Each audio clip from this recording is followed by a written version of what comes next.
தினந்தோறும் யார் சிவனை வழிபடுகிறாரோ அவனுக்கு தான் சுவாமி தலையெழுத்தை மாற்றுவார், அவன் விதியை மாற்றுவார். மதி அணிந்த கடவுள் அவன். யார் நிறைய பேர் சொல்லுவான், நான் இன்னைக்கு கோயிலுக்கு போயிருக்கிறேன், நான் இன்னைக்கு கோயில் போய் சாமியை பார்த்தேன், அண்ணாமலையார பார்த்தேன் அப்படின்பா. இல்ல ராஜா, இல்ல. அவன் உன்னை பார்க்கணும்னு கூப்பிட்டாதான் நீங்க வர முடியும், என்ன உட்பட. என்னையும் சொல்லுகிறேன், இந்த இடத்துல வந்து உட்கார்ந்து என்னை பற்றி பேசு ஆயிரக்கணக்கான ஜனங்கள் முன்னாலன்னு அன்னைக்கே போட்ட விதி. இதை வேற எவனாலையும் மாத்த முடியாது, யாராலையும் மாத்த முடியாது. இங்க வந்திருக்கிற அத்தனை பேர் இதே ஊரா?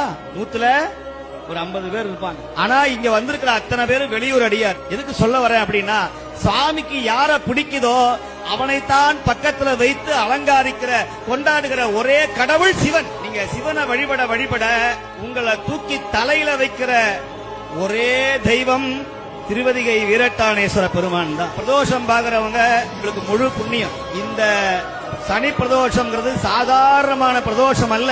உங்கள் 7 ஜென்ம பாவங்களை தீர்க்கிற ஒரு புண்ணிய நாள், உங்களுடைய வாழ்க்கையில இருக்கிற எல்லா குறைகளையும் தீர்க்கிற ஒரு புண்ணிய நாள் இந்த சனி பிரதோஷம்.